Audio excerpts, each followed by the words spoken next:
Bruce Lee is signing autographs outside a Los Angeles movie theater when a 9-year-old Chinese girl hands him a folded piece of notebook paper.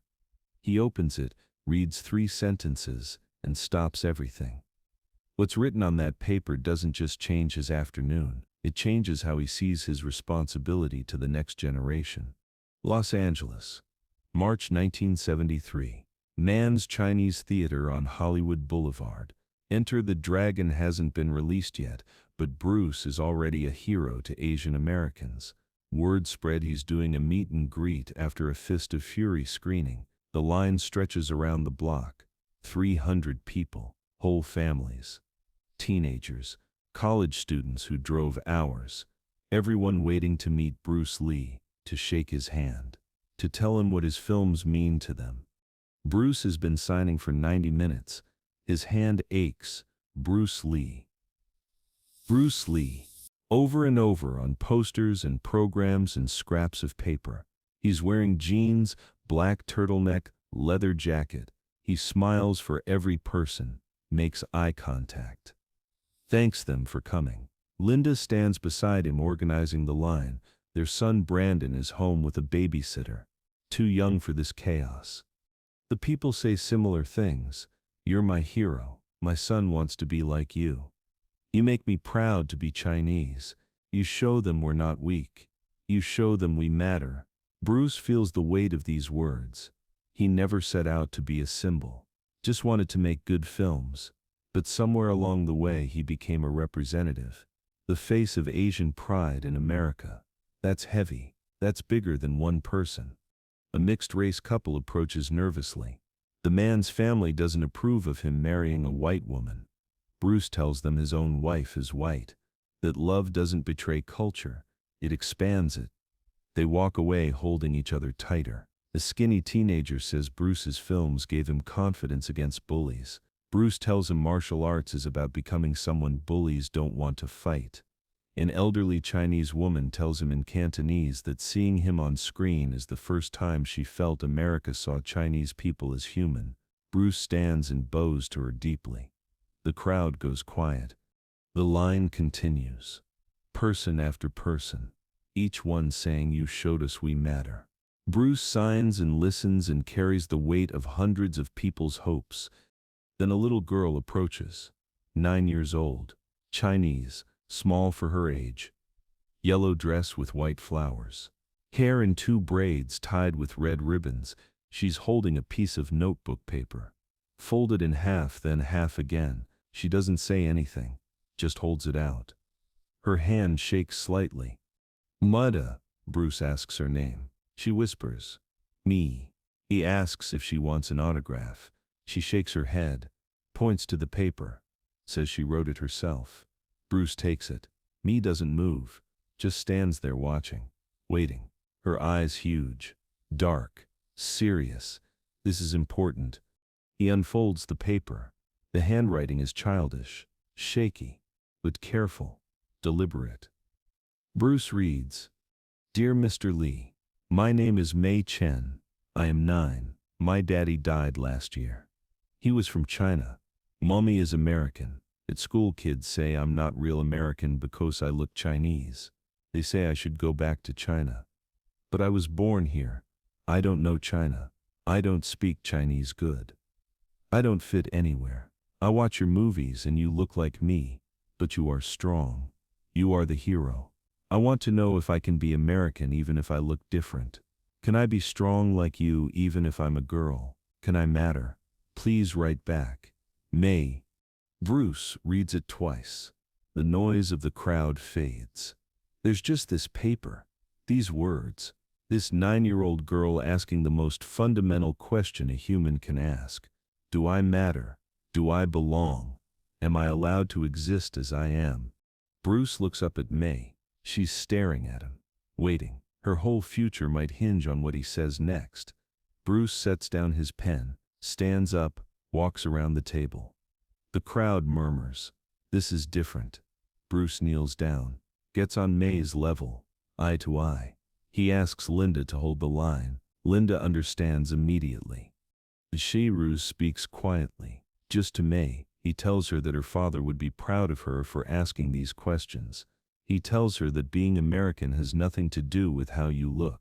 Being American is about the values you carry, about believing in freedom and the right to chase your dreams.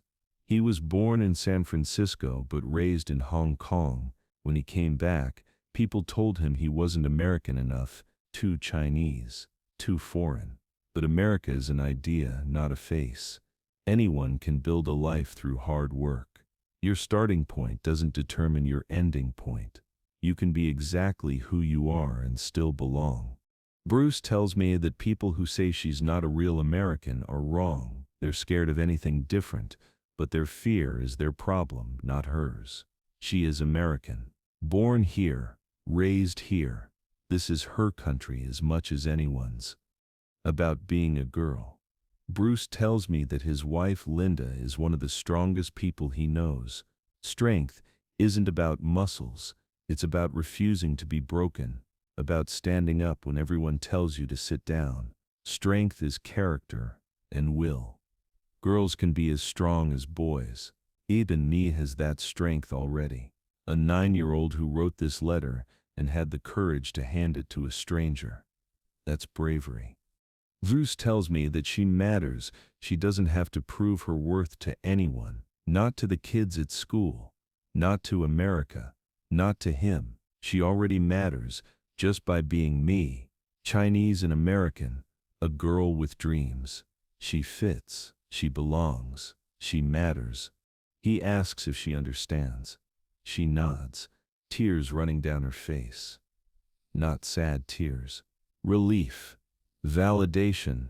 Bruce asks if he can keep the letter. She nods. He folds it carefully, puts it in his jacket pocket, right over his heart. Tells her he's going to keep it, going to read it when he forgets why he makes movies. He'll read her letter and remember that this matters. Bruce signs a poster for her. But not just his name. He writes, "To me, you are American, you are strong, you matter, never forget. Bruce Lee." She holds it with both hands like it's made of glass. Bruce stands. Nee says thank you so quietly, he barely hears it. Then she walks away, back to her mother, looking back twice, holding her poster, carrying his words. Bruce returns to the table. Something shifted. Every signature feels different now. Every person in line is another May, another person looking for validation. That night after Brandon is asleep, Bruce sits at his desk, takes out May's letter, reads it again. Then he does something he's never done. He writes back, gets out nice stationery, his good pen. He tells her about his own struggles, about being too Chinese for America and too American for China, about finding his place by creating his place, about how being different isn't a weakness, it's a superpower. He tells her to keep asking questions, keep being curious, keep refusing to accept other people's definitions. He gives her his personal P.O. box, tells her to write him again if she needs to. He'll write back. That's a promise. Bruce mails the letter the next day. 2 weeks later, he gets a response. Mia's handwriting. She says thank you, says she showed her teacher. Her teacher read it to the class. The kids who were mean apologized. Mia joined a martial arts school. She's the only girl, but she doesn't care. Bruce was right. Being different is her superpower. She ends with, "I matter. Thank you for telling me." Bruce keeps both letters, puts them in a folder in his desk. Safe, important. He shows Linda. She reads them and cries. Says Bruce has no idea how many myths are out there. Bruce knows. He's carried that weight since he became famous. Bruce Lee dies 4 months later. July 20th, 1973. He's 32 years old. May is still 9. She hears about his death on the news. Her mother finds her crying in her room, holding the poster Bruce signed, holding the letter he wrote, crying because the person who told her she mattered is gone. But Bruce kept her first letter, kept it in his jacket pocket, the jacket he was wearing when he died. Linda found it later cleaning out his things, the folded piece of notebook paper. She understood why Bruce kept it. Years later, when Brandon asked about his father, about who Bruce really was beyond the legend. Linda showed him May's letter and Bruce's response. Told Brandon that his father fought for representation on screen, but fought for individual people in private. For little girls who needed to know they mattered. May grows up, becomes a civil rights lawyer fighting for Asian American representation, immigrant rights, anyone told they don't belong. When people ask why she does this work, she tells them about Bruce Lee. About a letter she wrote when she was 9.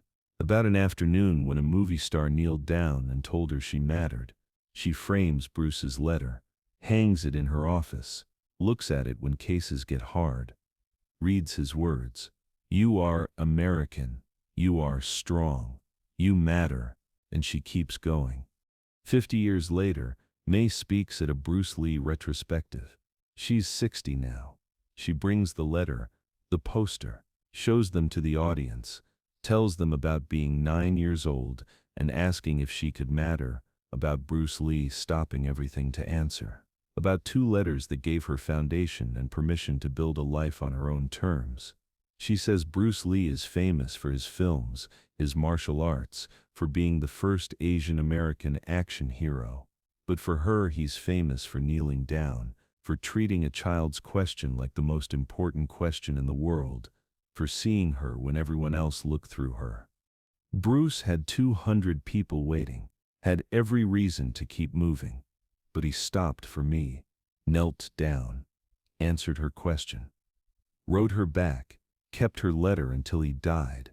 That's the legacy, not just the films, the stopping, the seeing, the treating a 9-year-old's question like it's as important as any question ever asked, because it was, because she was, because all of us are. We just need someone to tell us. Bruce gave that to me. Who are you giving it to?